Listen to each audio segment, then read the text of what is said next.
Ils crucifient de nouveau pour leur part le Fils de Dieu et l'exposent à l'ignominie. Hébreux 6:6. Parole douloureuse. Le Fils de Dieu peut être crucifié à nouveau par ceux-là même qu'il a rachetés, par ceux qui ont goûté à cette vie qu'il donne à quiconque entend et reçoit ses appels. Christ a vaincu le monde, et le monde et Satan. Ceux-ci ne peuvent plus l'atteindre. Mais les rachetés, ceux qu'il s'est acquis au prix de son sang précieux, ceux-là peuvent crucifier à nouveau l'agneau, si, après avoir reçu le Saint-Esprit, ils méprisent la grâce pour retourner au monde et à sa corruption, auquel ils avaient échappé.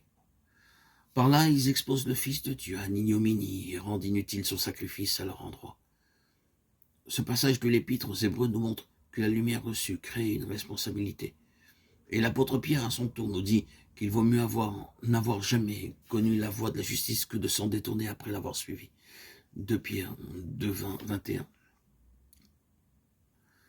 Veuille le Saint-Esprit illuminer si puissamment la mort de Christ pour tout enfant de Dieu, qu'il voie et comprenne au pied du calvaire, dressé combien est odieux, horrible, haïssable, le péché qui nécessita la mort du saint et du juste. Qu'il y prenne la résolution inébranlable de ne jamais transiger avec le mal. Que cette résistance au péché, cette lutte jusqu'à la mort s'il le faut, soit la marque de tous les rachetés. Qu'ils aient toujours davantage de sentiments profonds que toute défaillance, toute indulgence personnelle, toute concession faite au péché, ajoutant à ce qu'a souffert le Fils de Dieu, lui, juste pour les injustes, afin de les ramener à Dieu. 1 Pierre 3,18. Et nous pensons ici à ce passage du prophète Zacharie. Pourquoi ces blessures à tes mains? Il répondra, ce que j'ai reçu des coups dans la maison de mes amis. Zacharie 13,6.